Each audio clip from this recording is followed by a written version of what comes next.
Welcome to the Pastured Pig Podcast, where we share the successes and challenges of raising pigs on pasture.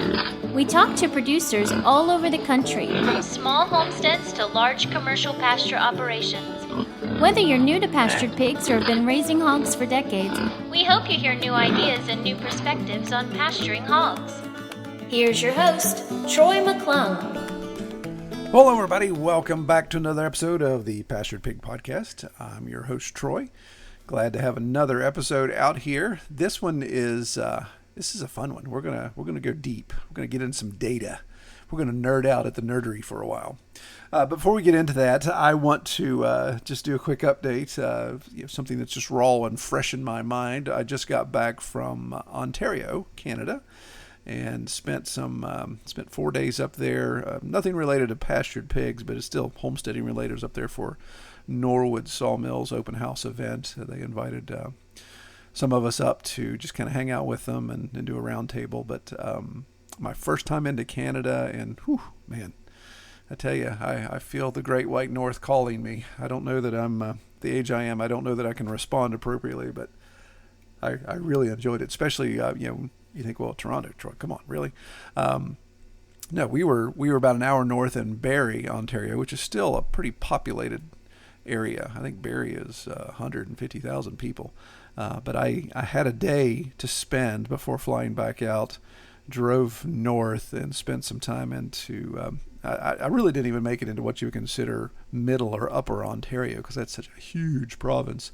But I got over to around the Georgian Bay, and kind of played around there, some rural areas, just looking around, and yeah, I like it. This time of year, I love it now. Take me up there in January, February, and see if I still have the same attitude. But it is neat. There's something neat about that. Cooler temperatures, low humidity, and all that fresh water. We just don't have that much fresh water around here. But anyway, so back at the point of recording this bumper, the CrowdStrike fiasco had just happened that weekend while I was gone. So the trip back was problematic, to say the least. I went one way, my luggage went the other. I spent the night, I think I got 3 hours of sleep that night. I was one of the few people that actually was able to score a hotel. Many people were sleeping in the airport in Charlotte, North Carolina, which is unfortunate. And my bags went elsewhere, but it was amazing is the airline actually got my bag from another city back to Charleston and delivered. They were trying to deliver to my front door, and I wasn't going to do that to the poor delivery person. I met them out at a local gas station because I can't believe that they would deliver that all the way up here. But I got my bag back. It was, I landed at 11:30. I got my bag at 8:30 p.m. So within 9 hours, almost 10 hours, my bag went from a complete other city back to Charleston, West Virginia, where I flew into, and in my hands. So anyway, it was fun. Despite the travel stuff, still had a really good time. So we'll be doing some videos. I'll have a video coming out soon. Actually, by the time you listen to this, the video will already be out, because the video will be out on, looking at my calendar, the July 28th will be the release date of that video, where I highlight my Canadian Norwood adventures. But anyway, all right, so let's get back to pigs, because I've definitely gone off track there. So today we're going to talk with Charles Lafferty of Skyline Pastures, and we had Charles on last year, and he's in the midst of a SARE grant, and so I've actually helped him on the front end of this. I've been one of the just one of the guys that's, technical terms, but it's basically just an advisor on the grant when he started it, when he applied for it. So we've been in communication for probably 2 years now. And we had him on the podcast last year after he was awarded the grant, kind of presenting, hey, this is what we're doing. We're going to get this started. And now he's 1 year in of a 2-year process, and he's going to kind of give us an update and the successes and challenges he's run into. So he obviously discusses everything I just did, so I'm going to stop repeating myself and let him tell the story. And I'll catch you guys on the back end. Today, we are bringing on our guest for an update. And we're going to get a little sciencey here, but I promise you it's going to be pretty cool. So we're talking with Charles Lafferty from Skyline Pastures. And if you've been following the podcast, you may recognize that name. We had him on June of last year. and he was talking about this SARE grant that he has. And if you guys don't know, SARE is Sustainable Agricultural Research and Education. So he developed a research plan and got SARE to participate with him, and he's giving us his 1-year update. So first of all, Charles, welcome back to the podcast. Thank you very much. It's good to be here. All right. So you survived year 1, it sounds like. What's your overall? Well, let's do this. What would you say is this still a positive experience? Are you still excited with what you're doing, or are you doing the last year begrudgingly? Oh, no. It's a very positive experience. It's been great. I went into it expecting the pigs to have a dramatically beneficial effect on the woods and to create good pasture out of otherwise not super useful land, and the pigs are doing exactly that. We have hit a whole bunch of hurdles and learned some lessons. One of them pretty hard, but I'm sure we'll get into that. But absolutely a positive experience, and I'm looking forward to not only completing this grant, but to coming up with future research projects through SARE in the future. Awesome. So let's do this. So as I mentioned, Charles was on the podcast before. That's episode 104. So just go back, look for episode 104. All of our episodes have numbers, or the episode numbers listed in the front. So you can go back to 104. That was around June of 23. And it gets into the details of what Charles is planning to do. So now we are halfway. So this is kind of halftime. And so we're going to get the halftime report from Charles, and I think this is going to be some really good data here. So Charles, real quick, for those of just like we'd be doing halftime, kind of jumped on a football analogy here, but those of us that have watched the first and second quarters, maybe some people that haven't, can you just do a quick review? Maybe just hit your hypothesis and your objective of what you're trying to do here in your research. Yes, sir. So the idea was a lot of farms, especially in Pennsylvania, I noticed have these enormous windbreak areas that aren't super useful. Sometimes they're 100 yards wide and run a good quarter mile, and it's mostly just deer plot, or and it essentially serves as a windbreak for corn and soy fields. So the idea was, if we could paddock that off and run pigs through there, you can create a silvopasture. You can still keep enough trees to provide a sufficient windbreak, but now, since farmers are paying tax on that land already, now they can have a profit in a pork yield from it, and also grow grass in and amongst the trees. So now they can run their cows into there, get shade, get additional forage, and turn that unprofitable land into profitable land. Yeah, no, that's a great point, and I know we touched upon this last year, but just underscoring the fact that the focus of this is utilizing land that has a purpose as a windbreak for all this large monocrop, but that's really all it does. And like you say, the tax amount that's paid on something that's just a windbreak, it has cost and certain value associated with it, but to value add that land that's just sitting there fallow, and of course actually getting a little funkier as it goes back to hardwood forest and invasive species take over and that type of stuff, you're looking at, okay, how do we make that land not only usable but even profitable in a farmer's situation? Certainly. Awesome. Okay, so let's double click on that then. So what were you in a summary? A summary real quick. What were you planning on doing? Obviously, we know it involves pigs in there, but give us a quick rundown of what you're planning to do, or what you did to present to SARE with that property. Yep. So what I did was, I have a strip of 6 acres that I've only used 3 of it for this project, and I create a hub area where the pigs can have, I guess, shelter and initial food and water, and also initially learn electric fence. I call that the home base. And then in a wagon wheel fashion, although that's not required, right? You could do any kind of rotation that makes sense, but I do it in a spoke and hub kind of setup because that works for me here. I rotate the pigs through this 3-acre chunk of woods in 3/4 to half-acre paddocks, and move them frequently so that they don't moonscape the land, but also cause heavy disturbance, enough that all the underbrush essentially is gone, Mm-hmm. and I'm able to plant grass seed and tree plantings when they move on. Yeah, excellent, excellent. And then so the overall plan, of course, would run the pigs through, see how they do, see how it improves the land, not only visibly, but how coming back and back seeding, how it's improving. You even do a soil test before and after type situation, and then just kind of observe. A lot of it is just observation, and then taking advantage of the natural berms that are created by pigs with paddock areas cordoned off, and then can you even value add that more by adding fodder trees, other nut producing trees, that type of thing.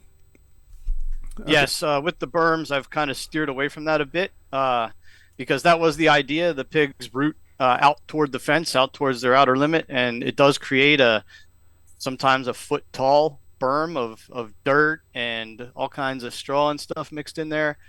So a perfect planting scenario for fodder trees, Mm-hmm.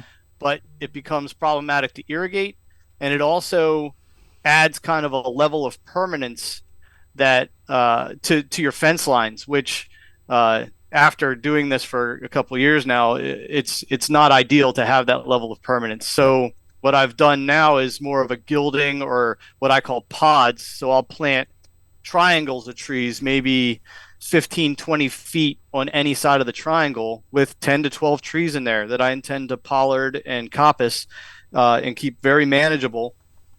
Not all edible species. Some are nitrogen fixers, a variety of whatever works. And then you can come through and trim them up, throw all your trimmings into the paddock. And with a triangle, now you got flexibility, and the paddock can run any of three directions around that thing, or even be in the middle with a single wire just energizing it, because you would obviously have to keep it within electric wire, or the pigs are just going to go in there and uproot all your trees. So they get access to the edge without harming the trees.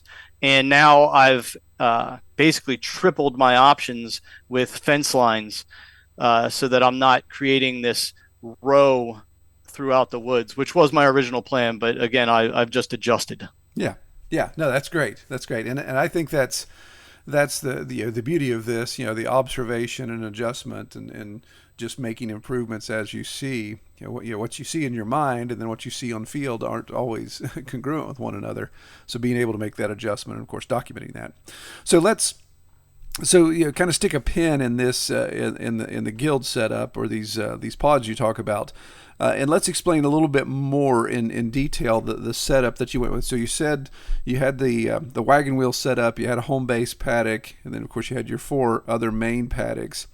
What were you using to move your paddocks? Did you have backbone fencing all around that was permanent? Was it all just netting? Did you use single wire? How were you setting that up? So in year one, I used cattle panels for the home base area. The home base area is 32 feet square, so pretty small. Mm-hmm. And then inside of that, I ran one single strand of electric poly wire at about 6 inches off the ground, and I put the piglets in there. Everything's on solar energizers. I don't have any hard wire out there, and I certainly don't have any perimeter fencing. Okay. It's short of that 32 square of cattle panels, which is 8 cattle panels. And the pigs stay in there for about 2 weeks, maybe 10 days, to learn electricity and to learn to back up instead of charging forward when they get zapped. And that worked really well. And then for the paddocks, I used Premier One hog net, which is not terribly expensive, certainly worth the money.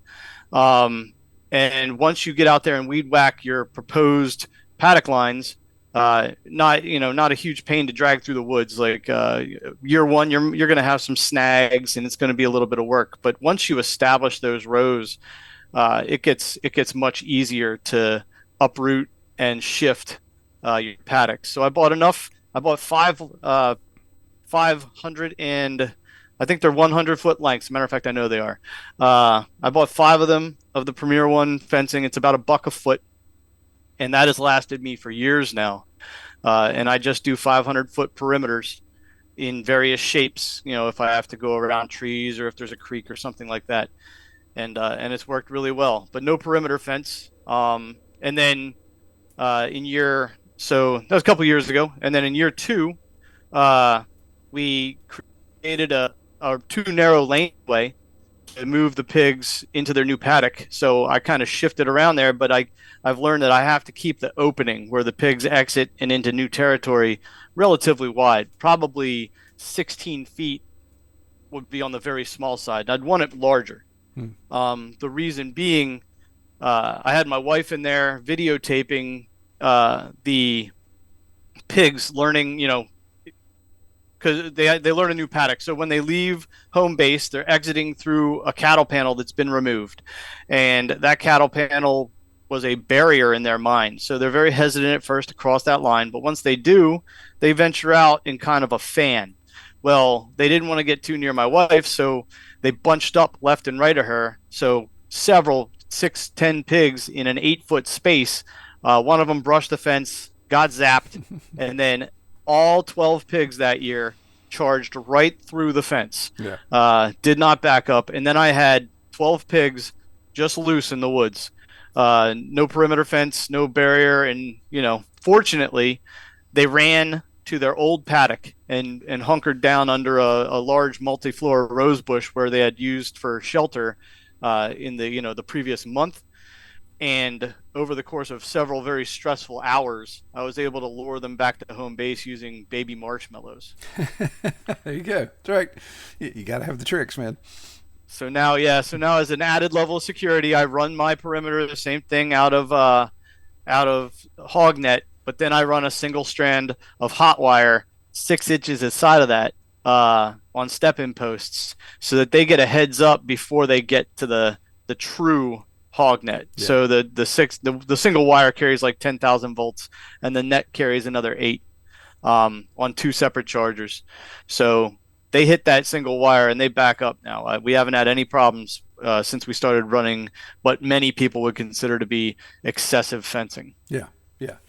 Well, that's the thing. It's peace of mind is huge. Of course, like you said, you're in a lot of monocropping area there, so you get a herd of 12 out in somebody's soy or corn that's been planted. Then I'm going to have bad neighbor relations. Exactly, you're going to have some issues there. So no, there's wisdom in that. Wisdom in overkill for sure.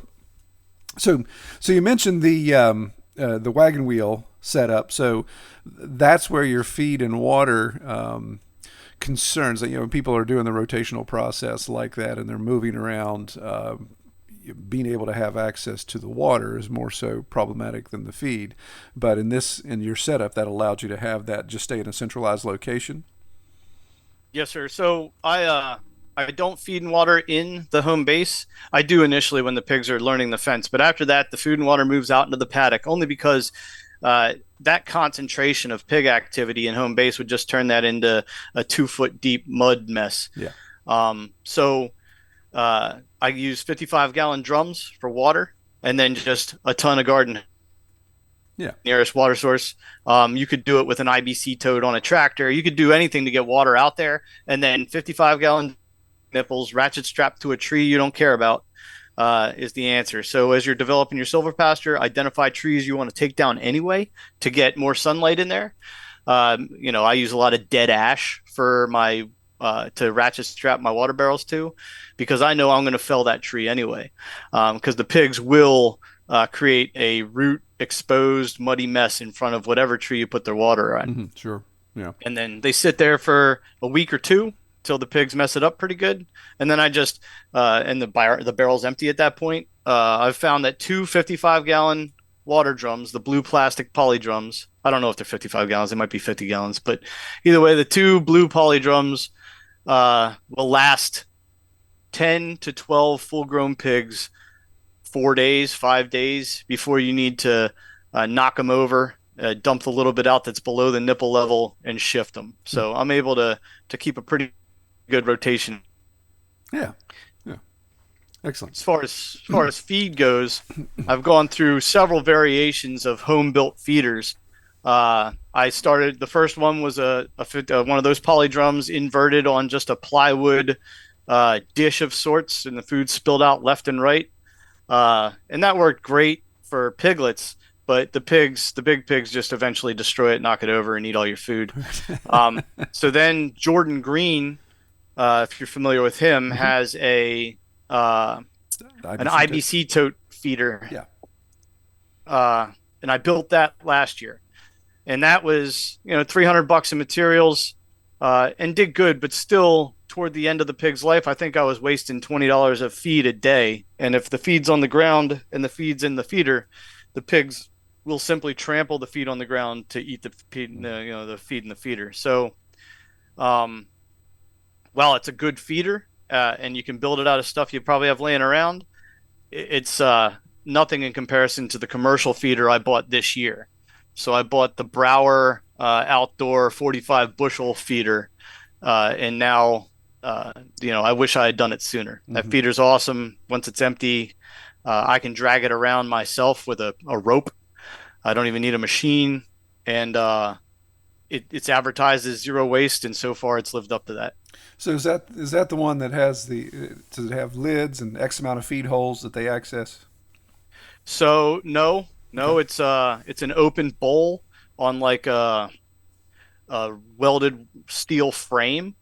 So it does have spokes of a sort, and the pigs stick their face in 12 of these notches, but there's no lids. It's open to the air. The thing is, the drum is about an inch wider than the bowl. Yeah. So sideways rain will get in there, and I'll have to go after a rain with a stick and scrape around the dusty feed so that it kind of becomes loose again, and the pigs will eat it. And the pigs rotate a wheel inside of the bowl with their face, which only allows a small amount of feed to come out each time. So it really does cut down on feed waste. Like I said, near zero. Yeah, that's very similar to the feeder that I have. It has the same concept where it's not doesn't have lids, doesn't have feed holes. It just has the little spinner in there, basically. Like I said, little strips of metal. When they stick their face down in, if they push it left or right, it agitates the feed and dispenses. Certainly. More. Yeah, great, excellent. Yeah, that thing is great, and I wish I would have got it sooner. Yeah, it's 45 bushel. That's pretty good size too. So that's a little bit fun to load, isn't it? When you're Yeah, I only put 500 pounds of time in it because I want to be able to move it on a relatively regular. I only put 500 pounds in it, which only fills it about less than a third of the way, and then I drag it after they eat that 500 pounds, and I only drag it one space over. So, and I just keep it going in the direction of the next paddock. So by the time I fill it 2-3 times, we're ready to move them to the next paddock, and then it's much closer. So I just drag it into the new paddock. Yeah, excellent. Wonderful. So let's do this, Charles. Take me through the life cycle of the pigs. And obviously, you've talked about the process, what you did. You talked about the issue that you had with your lane to move them from point A to point B. But maybe give me some highlights of last year through the pigs' life cycle. Things that you noticed. Our test group we said was 12 pigs. So maybe some things that you observed that were a challenge or problematic, or just, I know weather played a part last year. So kind of summarize that last 6-8 months there. Yep. So last year we had a very dry July, much similar to, we had a dry July up until recently here too, but this year. But that caused me to have to run sprinklers out to the pigs. Otherwise, they had no wallows, and that's obviously I was raising large blacks last year, which obviously get hotter than the spots or the Durocs because they're black and they absorb heat. I left a lot more rose bushes last year, so they had increased shelter. But I get the piglets in April. They're early April. They're born in early March. I get them right at about. They're born in early February, rather. I get them right at about 8 weeks. They're somewhere around 30 pounds, give or take quite a bit. But they're in the 25 to 30 pound range. They go immediately into home base. I have a farm called Pig Hollow Farms in York, and they go immediately to my place about an hour away into home base. They spend 10 days there learning electric. And then they move out to paddock 1. Paddock 1 is usually smaller, usually only a half acre.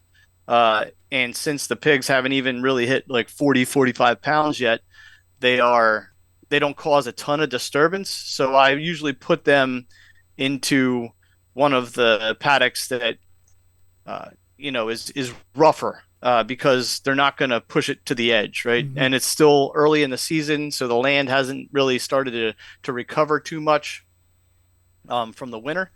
So I start them off in the paddock that is already the most damaged, and then as they get bigger, I move them into more and more lush pasture. They eat the grass.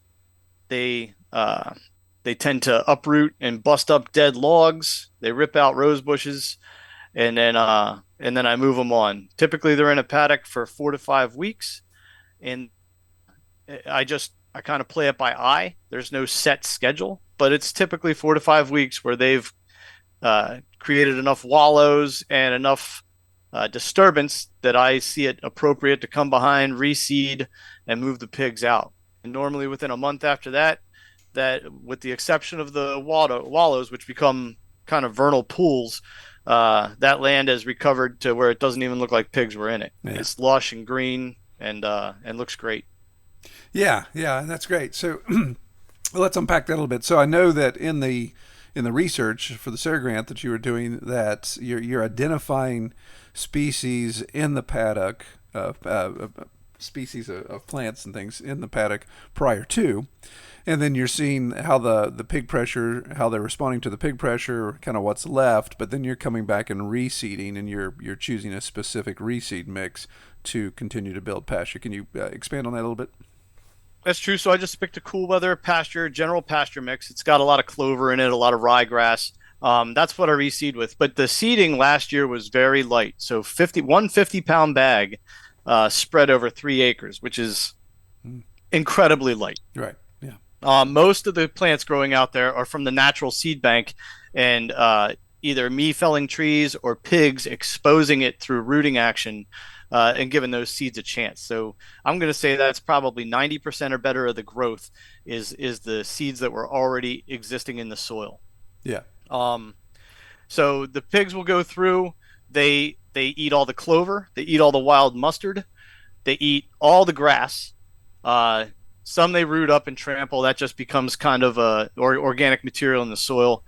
They eat new growth of multiflora rose, but they won't eat old growth. They eat new growth raspberry and blackberry, but again, won't eat the old growth.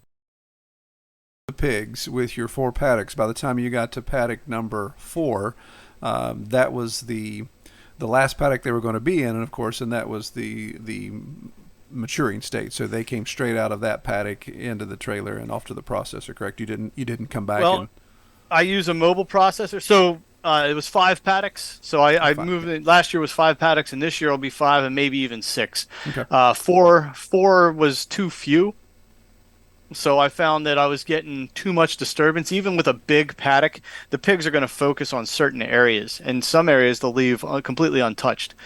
So with just 4 paddocks and me trying to keep a relative order to the time rotation, it was just too few paddocks. So it's much better to have many small ones than 4 larger ones. Yeah, makes sense. But I use a mobile processor.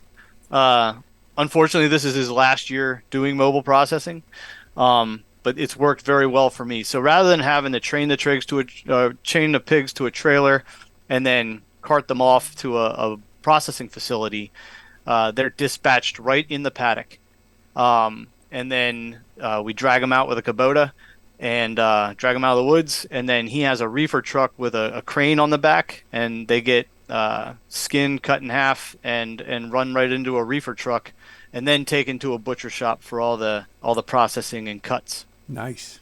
Wow. Yeah. It is. Yeah, it's pretty awesome. Unfortunately, he's the only guy that does it in PA, and he's said he's done after this year. That's a drag. Yeah, because that's an incredible service. Yeah, I was happy to have it. So it'll be a shame, but either someone else is going to do that, and I will gladly patronize them, or I'm going to have to use a trailer next year to take my pigs to a processing facility. Yeah. Now you'd mentioned in some of your notes that I was looking through, and is this going to be the norm as you go forward? But you'd mentioned that your final paddock 5, I guess, actually overlapped a little bit of 1 because of the lack of pressure with the piglets at the beginning of their cycle. So you're kind of maximizing your space, or you were kind of dealing with an area like, hey, this actually needs a little more pressure to get the results I want.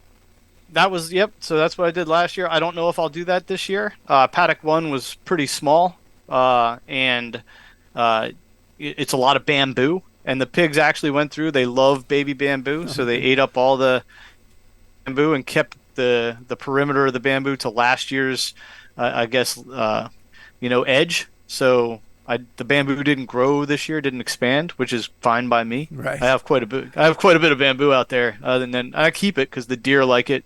Eventually, I might just run the pigs through it, but I do get a little concerned. Like, there's a lot of punji sticks out there of and I'd hate to have the pigs get spooked and charge and then impale themselves on bad bamboo. But eventually, I might put pigs through there after I go through and get rid of anything that I consider to be dangerous. But this year, I don't know if I'll overlap. Paddock 5 will share a border with Paddock 1, so the option will be there. I'll just have to see how much that's recovered and whether it needs any more attention. The pigs will be close to 300 pounds live weight, probably a little more. And, they do a significant amount of disturbance at that weight. Yeah. Last year, like I said, I raised large black crossed with Berkshire and Duroc, but primarily large black. This year, I have no large black genetics. I have old spot genetics crossed with Berkshire and Duroc, but primarily old spot. I don't notice any real difference in pig activity. These guys do seem to be friendlier, but I always get some that are friendly and some that are not interested in hanging out with people. This year, they mostly seem to be friendly. They behave very much like dogs. So they follow me around. They love to be scratched, and I don't have any that are super shy. Yeah. Yeah. So that might be part of the old spot in them. Yeah. Yeah. And yeah, just that interaction, there's obviously a lot of variables that come into that, but yeah, that's good. That's good to have an animal that's not so skittish that it's going to run as soon as it sees you, and that it keeps it from testing your fence anymore. Right. The downside is when you're trying to get in there and fill their feeder, they are all right up in your business. Exactly. So looking for or chewing on your feed bags, chewing on your feet. So they they can cause a little bit of hassle. So what I do is I kind of bait them away. I take a feed trough and I dump a bag of feed out in that, and then they're more than happy to go hang out by the trough while I fill their feeder. I've been documenting a lot of this on a YouTube channel. So all these things we're talking about, like baiting the pigs away and moving the feeder, that way people, when they read about something in my grant report, they can click on a link and kind of see it in action as well. Yeah, that's why I was going to bring that up shortly, but that's good. It's a good segue there. So, Charles, for you guys listening, Charles has his grant report, and he has live links embedded in the report to corroborate what he's stating. That this is what we ran into, or this is what we found, or this is the difficulty we had, and you can see that by clicking here and watching this video. So I would think I think SARE would love that too, because it takes a one-dimensional report and just adds so much value to it as far as being able to fully understand the challenges, the results, the expectations, that type of thing, by having that interactive linking. Certainly, and the whole purpose of the grant was to make basically executable data freely available to anyone that wants to take the time to read it. So, people can go in and learn all these lessons at no cost other than their time. Yeah. So that's the idea, and that's what that's what the organization's pushing. Well, let's talk about data for a bit, because in our discussion prior to hitting the record button, there was, and maybe disappointment's too strong a word, but there was less than desired outcomes, and it's not necessarily the result itself is low. Is kind of like the data collection. So let's talk about soil samples and the kind of the obstacle or some of the issues you've run into with soil testing. So yeah, the idea initially was in my proposal is I was going to take soil tests from the same paddocks over a course of 2 years, 4 tests before and after pig, to see effects on compaction, organic matter, and nutrient density. And I've done that. I have 1 soil test left, and that'll be after this year's pigs are processed. The problem is it's too small a sample with too many variables for the data to be useful. So I've tried plotting it, and it's not a useful plot. It's all over the map, and it has to do with where if the pig's focused in one area more than others, if they use one spot as latrine, one spot as a bedding area, whether or not a feeder was located there, soil moisture, all these things affect the sample. And I do go around and take 10 to 15 different, trowels of soil from any given paddock. I mix it all up very well. I dry it out. So I'm getting a good blanket sample. It's just there's too many other variables at work for it to be useful data. So, for instance, in paddock 1 in year 1, potassium was off the chart in sample 1. In sample 2, it was back to the normal range, and then in sample 3, it was off the chart again. Well, seasonally, I don't think the potassium's changing in the soil that dramatically. I think that I went into a spot that was, just heavier potassium, and then didn't catch that particular shovelful of dirt in the middle. So over 10 years, I think that would average out. And I will continue to sample the soil over 10 years. The pigs are in heavy clay, so obviously I have high compaction levels. But that does not negatively impact grass growth, except for in small areas. I've noticed if I leave the feeder in a spot too long, and that spot gets trampled for 2 weeks instead of 1, well, then the next year the recovery is not nearly as good, where I'll have perfect grass and no evidence of a feeder being there the year before where I left it for a week.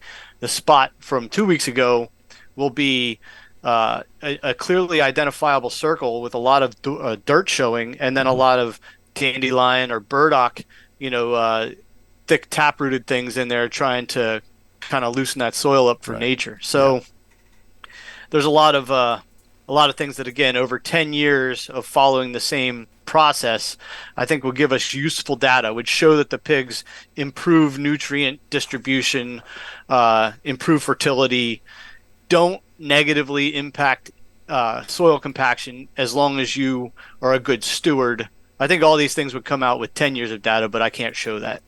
Yeah, and that's the thing. When you think about just the actual process of soil testing, even going over a third of an acre and doing 15 different scoops to mix that up to get your hopefully your baseline soil representation for that area.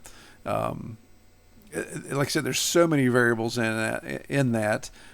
Simply, like I said, the collection areas, but then just the overall disturbance, and you look at something. Okay, a pig just left, or we haven't started pigs yet in this area, so things haven't been stirred up, or things have been overly stirred. I agree. I think the long game is going to be key in this, and that being able to test this on down the road is where you're going to see more logical data that doesn't have these huge fluctuations. I was looking at your reports, and they were. It was kind of crazy how some things jump super, super high and things low, and like even your pH fluctuated decent amount in those results. So it is interesting. Yeah, I mean the main purpose of the grant was to show that this area could be taken from something not useful and turned into something useful, both as a pork yield and as future cattle grazing, and that is clearly indicated. So I think my hypothesis is going to be proven true there. Just through photographic evidence, I can show what the woods looked like before and what they look like now, and it's night and day. If I had perimeter fencing, I might already have cows down in there. So, yeah, it's great. Yeah, excellent. Shrubland and turn it into to nice grass with trees, so now you got shade, forage, and feed, well, I guess shade and forage is the main thing. So usable space for the cattle. So at least the grant will have been a success there. Yeah, exactly. And I agree. The soil testing, it really becomes secondary, or maybe even becomes irrelevant to a certain point if the intended result is there, that you have taken underbrush area, cleared it, and now it can sustain not only pigs but eventually ruminants. And then, of course, just the continuation of, if you're rotating ruminants through there, then you've got the continuation of the process, more soil building, better quality of grasses, those type of things. So, to me, the anecdotal, the visual evidence would stand stronger than the soil test results. So, yes, sir. Okay, well, let's talk about this. So, obviously, I think everyone listening here is going to be like, this is kind of a softball question, but I think it's important for, when you look at it from SARE's perspective, or people on the outside that say, well, I've never raised pigs. I do have these windbreak areas. Is this really, is the juice worth the squeeze in this situation? So let's talk about income. So was there anything in your last 5 years of raising pigs, and of course using this test model here recently, is there anything that you saw that was raised the needle higher when it came to income yield, to profit yield, or that actually affected you negatively? It's like, well, yeah, this worked, but it cost me more, or this worked and I benefited from it. So if you would unpack that and maybe share any of the data you care to share when it came to income. Sure. So the only negative thing, two negative things: feed waste, which we've already covered, right? It's better to get a commercial feeder sooner. I think I paid close to $2,000 for that commercial feeder, which is a large upfront cost. But if you're going to waste $500 in feed over the course of 8 months, 2-3 times, then you should have just bought the feeder upfront anyway. Right. So that makes, I wish I would have done it sooner, but that's a big negative that you can eliminate early on. And then secondly, this is my 5th year raising pigs. I lost my first piglet this year due to illness. And the reason was, we got them in, and it was a cooler than normal April. Well, my speculative reason here, but I built home base in kind of a lower area of the woods, so cold air would pool in there. It was a cold, wet, damp April, so that even though I had them up on straw, the pigs were damp and they were cold when they were very young. And I had a couple with sneezing, lots of mucus, so I moved them to higher ground. But the couple days they spent in those conditions, I think, didn't set them off on the right foot. So I had one come down with what the vet identified as strep or meningitis, and even with antibiotics, which the vet injected, that pig expired within 48 hours of being sick. He went from walking to immobile to kind of laying on his side paddling to dead over the course of 2 days very quickly. So I will start the pigs off on high ground for the rest of my pig raising time, to avoid, because that's a big loss. I'm out the piglet, I'm out all of his future weight gain, and I'm out the disturbance he would have contributed to the woods. Yeah, it's 1/12 of your sample study as well. So certainly, so that was unfortunate, but I think, or maybe not avoidable. You raise animals, you're eventually going to lose an animal. That's right. Yeah. But yeah. So I made it 5 years and 60 pigs before I lost one. I guess I'm doing okay. Yeah. That's a good average. I'd take that as a win. So, but as far as last year's financials, I had to include the cost of feed, piglets, minerals, and any other ancillary expenses. I assume, understanding that I already owned the feeder, I already owned the fencing, so this is just pig fee, so expendables, I guess. I had $6,570 in expense, and I sold the pigs for $12,870.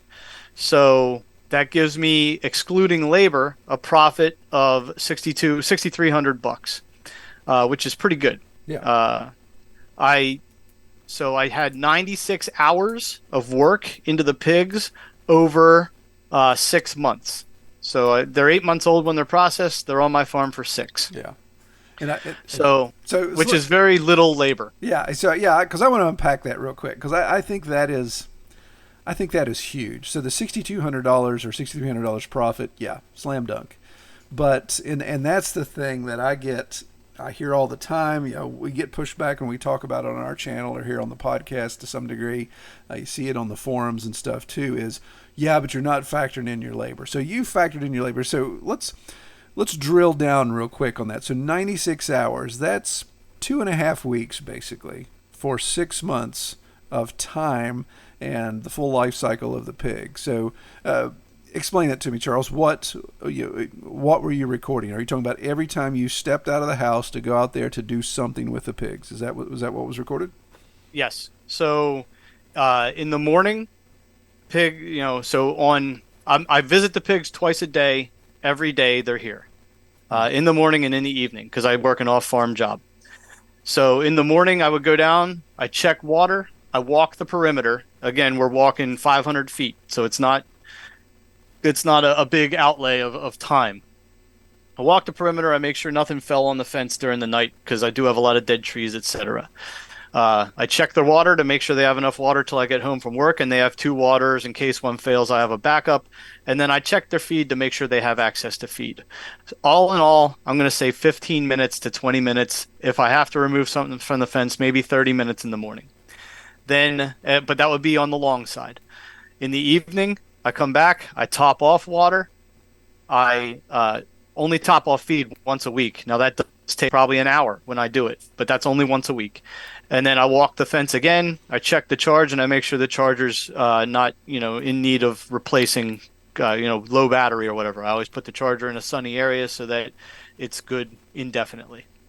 So an hour and a half a day on a busy day and half an hour a day on a normal day. So not a big outlay of time. If I pay myself $35 an hour, which is what I try to do, then I have a labor cost of about $3,500 for the 6 months, and that still gives me almost $3,000 of true profit in the pigs. Yeah. I mean, I think that's fantastic, and I think I think your daily touch points are above average. I would think if we were polling all of our audience here, that people would be like, yeah, I'm not that detailed in my daily touch points with our pigs. I know I'm not. I have a single touch point. Mine's in the evenings. So yeah, I think that's incredible, and I think that just underscores. So again, we know majority of our audience, we're kind of preaching to the choir here, but for those that don't raise pigs or not sure about the upkeep and the management of that, or pigs on pasture or pigs on woodlot, I think it's incredible. 96 hours life cycle of the pig. Your $35 an hour is a great post. I mean, that's a great way to post your hour rates. It's very generous, but it really gives you a good assessment of the profitability of doing this. And I think it's awesome that you've tracked that data and managed it that far. Yes, and again, the almost $3,000 of profit covers next year's pigs and your first two tons of feed, or some equipment costs, the feeder, the fencing. So within 1 year, you should be well on your way to true profit on raising pigs this way. Yeah, and if you look at, if you amortize out these longer term investments, these assets like the $2,000 feeder, what do we say? 8 cattle panels. The Premier One netting that you said is about $100 a section. And then, of course, all your consumables that we talked about. But if you look at these infrastructure things, even if you amortize those out, because you're going to get, if taken care of well, those things will last minimum 5 years with the poultry. And that's the most fragile, but you should be getting, I mean, I've never seen a cattle panel go bad until a cow goes through it. So right. It's one of those things that these things are going to last a very long time. So yeah, that profit curve just keeps climbing and climbing as long as you take care of your equipment, you don't have any major losses. So Plus, you're not charging yourself labor on the pig you put in your own freezer. Exactly. Right. For sure. And I think if any of us that are out tending the farm to say, hey, I'm actually working at a $35 an hour rate and it's still profitable, then that's solid. Because I've run into a lot of people that don't track their labor that high per hourly rate. So that's I think that's wise, but it just gives you more margin there as well. Yep, and then some other data. So each pig will eat in that 6 months between 1,000 and 1,300 pounds of feed, depending on a variety of things. I expect my feed numbers this year might be sub 1,000 per pig, only because I've eliminated waste with the new feeder. Yeah. Because waste is factored into that number. I get an average hanging weight last year of 271 pounds. So these were big pigs. Wait a minute. Your hanging weight was 271? Yes, my average hanging weight was 271. Yeah. My biggest hanging weight was 308. That was a 400-pound live weight animal. And my lowest hanging weight was 245 pounds. Yeah. So that and you said six months on you, so that's an 8-month lifespan. 8-month animal on a large black. Large black. Yep. Yeah, that's and fantastic. 24 pounds of bacon per pig. That is fantastic. Sorry, because I run large black as well. So let's go back real quick, and I'll try to do this without it becoming boring to our audience. So, do you have your data there? How many pounds of feed per pig? Do you happen to have that number? Last year was 1,333 pounds. 1,333 per pig. Per pig. Yeah, and what are you paying roughly per pound, if you don't mind me asking? $5. Oh, what am I paying for a pound of feed? Yeah. So it's $17 for a 50 pound bag. Okay. I don't have my feed cost number here. I want to say it was $4,000. Yeah, so that's 34 cents a pound times. I feed non-GMO grain from a local mill. So $453.22 in feed cost per pig. Does that sound about right? It does. Yep.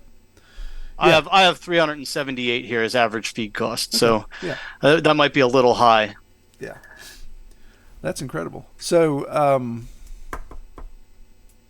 and that comes back to, so this is my goodness, this is a rabbit trail. I know this isn't on task with what we've talked about, but I think this is very interesting to explore. So looking at that, so free choice feed is what we're talking about with your feeder option, because you're not letting it run empty. You're always keeping it topped off. So the pigs have free choice. And Correct. You've now eliminated waste, which is always the biggest issue that I've had with free choice, versus like what we do on the farm, where we do rationing. And so I can get that feed cost, so I can get much lower than $3.78 per pig, but I'm not doing a non-GMO. But I'm also not getting the hanging weights that you're getting. Now some may argue, say, well, okay, they're hanging weights. If you're selling wholes and halves, those hanging weights, you're really going to throw somebody a curveball by bringing them a 290 some pound hanging weight. But it comes back to your customer base and what you want. But to show that if you want a bigger pig, like if you're raising hogs for your own homestead or for your own personal consumption, it's like, hey, there's value in free choice if you can make sure you've eliminated the feed, because you can really maximize the weight of that pig. And of course, making sure you're not getting all fat yield and those type of things. But that's what I like about a large black. They're called large for a reason. That's the reason why that's in their name. And they're a longer pig, so you get a couple more pounds of bacon. Sure, absolutely. And then so we don't get a ton of fat. Now, I've never raised the old spots. I look forward to seeing my numbers this year. But just by being out there and interacting with them, these aren't fat pigs. They're stout pigs. Yeah. Very solid, high energy. So I expect normal fat content, normal marbling, and then normal leaf fat on these guys as well. Yeah. Awesome. So my total out of pocket per pig last year was $826, and I sell, and my average sale price per hog was $1,355. Nice. So that's per pig, almost $600 in revenue. Yeah. Or I guess after expense revenue. So what I do, like you said, someone may not want a 290-pound pig, right? So I call them up. I talk to all my customers. I'm only doing 12 pigs, so at most that's 24 customers, and I have quite a few people that get a whole hog. So I'd say, hey, what are you looking for? What size freezer you got? You want a big pig, a little pig? And I'm able to get everybody relatively close to what their expectation was, both on cost and on meat in the freezer. With every once in a while I'll have a customer drop out because it was too much and it takes them 2+ years to eat all the pork. But sometimes I just recommend to them that they eat more pork. Right, exactly. I don't know what to tell you, but everyone's generally happy at both the price point and the amount they get in the freezer. The butchering cost is above and beyond that. So if you were to get a whole hog and it was a bigger hog, you're looking at close to $2,000 to process, a 308-pound hanging weight. But that still works out to, right about $9 a pound for forest-raised non-GMO pork, which, Okay, well, let me stop you there. You said processing fee was $2,000 when that was on one hog? No. That's the sale price of the hog would be close to $1,400. Gotcha, plus and then the processing is typically somewhere between $350 to $400. Yeah.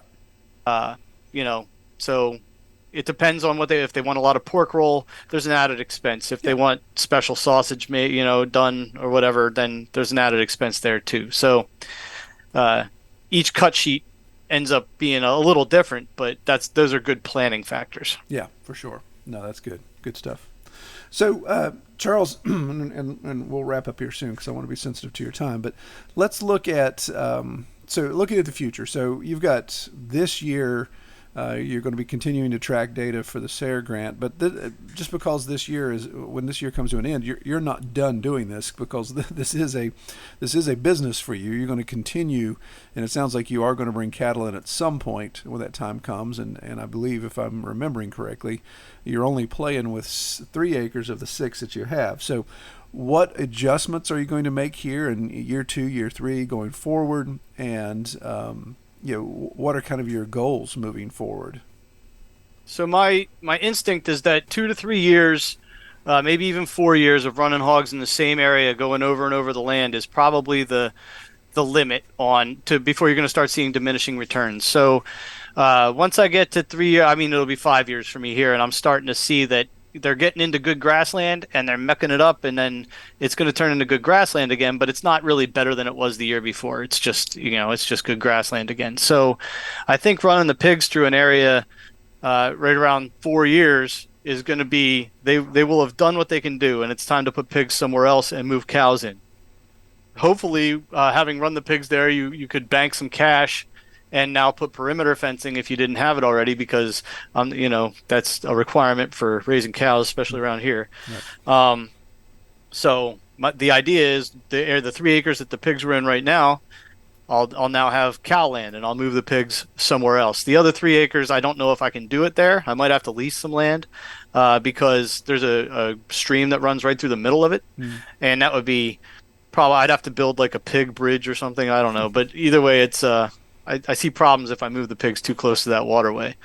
Yeah. So I might lease some land and do pigs somewhere else, and then continue to grow my farm. Again, I work an off-farm job, so this is all kind of play as I go. Still pays the bills. So I will, but that's the idea, is you get the pigs in there, improve the space, and then get a more profitable, less management intensive animal to get in there, so you're still using the space, but you're constantly improving your labor rate and profitability. Yeah, excellent. Well, man, that's great. So let's do this. Let's close with this. So I know people listening, because I've had one person even reach out to me last year when we did this, and I believe maybe you guys talked, but I have a feeling this is going to raise some eyebrows for people. They're like, well, wait a minute. There's some things that I've wanted to try, or there's something unique I've been exploring with my pigs on pasture, I would like SARE to play ball with me and see if we can get a relationship going there. What are your recommendations? How's it been, first of all, working with SARE? Has it been everything expected? Has it been a lot of hoops and challenges to jump through? And was it a positive experience overall or negative? And what would you recommend for somebody on the next step? So it's a very positive experience. There are hoops to jump through, but they're all clearly advertised, so there's no surprises. So as long as you read the call for proposals, which comes out early every year, and then kind of follow the guidelines, then you'll at least be able to have your grant be competitive. And then they are highly competitive. It's certainly, writing it is not going to guarantee that you're going to be awarded one.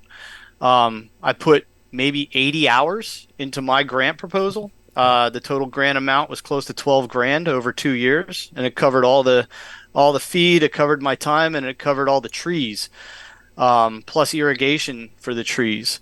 So, I just spent a lot of time. I did a lot of research. I got a good technical advisor. I got a good key cooperator, that being yourself. And I also gave them kind of obvious benefit by accepting my proposal, in the sense that through your podcast, through my YouTube channel, through my website, I get the word out about the organization, so that they know that they're getting positive advertising and good results on the project through me. Yeah. So if you put a lot of effort into it, then you're going to increase your probability of getting accepted. I did a webinar recently with SARE, which you can access for free, on basically a class on grant writing. And if anyone wanted to reach out to me, it's skylinepastures@gmail.com. I'm happy to offer advice on grant writing. I've been relatively successful at it, and I think if you basically get out of it what you put into it. It's certainly not free money, but it is accessible money if you're willing to put forth the work. Yeah, that's a great summary statement there at the end, that it's not free money, so you don't have dollar signs in your eyes and think, oh, I've got a way to get something over on somebody. It is definitely a lot of work. Like you said, I think it's funny, you had almost as much time in preparing your grant as you did in raising the pigs for the entire life cycle of the animal. So keeping that in mind, and it's my understanding too with SARE, it's they're not looking to keep duplicating things. A lot of the grant success, a lot of the grant acceptance is if you are, pardon the pun, plowing new ground. You can't just come in and say, oh, I want to see the effects of pigs on pasture. It's like, well, that's been done. So they're really looking for us to kind of stretch the boundary and explore new areas in agriculture, and that's where we have to be creative and make sure that we A, have a good idea, and B, that we can execute what we say we're going to do. And that'll all be indicated in the call for proposals. And then you can see every project that's ever been done through SARE on the SARE website. So when I did mine, people had raised pigs in the woods, but they did it in Oregon, for instance. And then people had used goats to create silvopasture in Pennsylvania, but not pigs. So I was the first to want to do a grant to measure the effect of using pigs to create silvopasture in Pennsylvania. So you can do projects that have been done before. The idea is, has it been done in your area in the way you're proposing doing it? And as long as you are unique, and as long as you have a clear plan, a clear hypothesis, and a clear executable strategy, then you're going to greatly increase your odds of getting your proposal accepted. Yeah, wonderful. Well, Charles, how can they? So we've talked about your grant notes and your outcome with the links to the videos and all of that. So obviously they can just go straight to your YouTube channel, which I'll have that listed in our show notes. But is there a way that they can access that information right now, where they can read your summaries and kind of your step-by-step stuff with those interactive links? Is that available to the public right now? It's available. If you ask me for it in an email, again, it's skylinepastures@gmail. I'll gladly share it. It's not proprietary information or anything, but I will sometime in the next couple months. I'll try and get on my website and just create a page with all these products, because I've produced a lot of them. They will all be included in my grant report, but but that won't be available probably until early next year, because I have to submit it to SARE and then they have to upload it to their site. Yeah. But there's nothing wrong with me sharing all that data early. So if someone were to email me asking for, I have financial spreadsheets to track all that. I mean, those are probably the most useful products, right? Because people want to be profitable up front. So I have data that shows all my finances, which I'll happily share. I have PowerPoints that I've built just explaining the benefits of SARE. I have PowerPoints on grant writing. And then obviously I have video of everything I do on YouTube. So someone could easily recreate this process with zero out-of-pocket expense. Yeah, exactly. You've done all the heavy lifting there, and man, appreciate willingness to share all that stuff and put out your personal information there for people to contact. Well, as I mentioned, I will put your YouTube channel down here in the show notes, so people be sure to check that out and follow along, and be sure to subscribe to Charles's YouTube channel, because he's going to keep this thing going.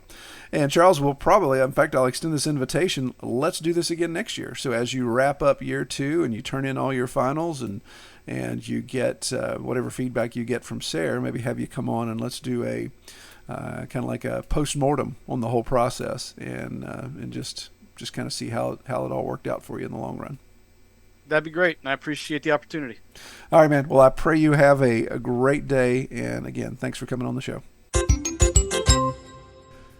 Well, all right. Well, I appreciate Charles being on the podcast, and I really encourage you, if you're considering this, if you say, I've got something I think is kind of groundbreaking in agriculture, doesn't even have to be pigs. If you've got something groundbreaking in agriculture and you would like assistance with funding that, then I strongly recommend looking at SARE. And you can talk to Charles. He's said multiple times after the recording, he's like, man, I'm serious. If people want to reach out to me, I'll do what I can to help out. So I think that's mighty noble of him to do that and to take the time to discuss that type of stuff. But again, be prepared to do your homework, and don't just think, I got a grant and I can skip and play after I got that process in. It's, you got to do what you say you're going to do, and you got to justify everything. And I think a lot of the grant, I believe, is a reimbursement grant as well. So don't think you're going to get cash money up front and take off with it. So, but it's a great opportunity to expand the knowledge base in agriculture, especially of this regenerative aspect. And I'd love to see all the grants that are out there that have been awarded where people are trying new regenerative opportunities there when it comes to ag. So pretty cool stuff. Well, I want to just continue to say thank you to all of the Patreon supporters that are keeping the podcast alive and keeping it going. We are, I think, after the summer, we're going to kind of think of doing a reboot on a lot of stuff across the board, Red Tool House and everything. It's time to do that assessment and look at anything that's kind of stale and gotten flat and try to revamp it. So, without painting myself in a corner too much, that's the plan with the whole pastured pig genre as well out of Red Tool House. We want to just kind of ramp it up, and that will affect Patreon, that'll affect the podcast, that'll affect the website. Just see what we can do to make it better, make it more advantageous for the people that list, the people that listen, the people that participate, and of course especially the people that support it, because there is expense in it. There's definitely out-of-pocket expense, and there's just a copious amount of time expense in it. So I can't thank you all enough. I know there's a handful of Patreon people that are carrying the water for everyone else. I know that's a little unfair, but I want to thank you Patreon people for doing that. It really goes a long way, and it's that fine balance of charging for every single podcast, which I think would be prohibitive of getting the word out to people.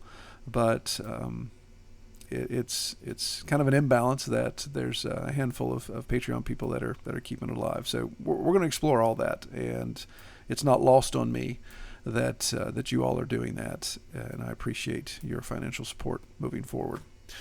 Well, all right. Well, we're going to call it here. If you want to be on the podcast, or you have some suggestions or anything involved with pastured pigs as far as improvements or enhancements, by all means, please reach out to me, Troy at redtoolhouse.com, or you can use our contact form at thepasturedpig.com website. All right. I pray you all have a great week. Take care. We hope you have enjoyed this episode of the Pastured Pig Podcast. To learn more about our podcast or to submit topics or recommend guests for future episodes, visit redtoolhouse.com.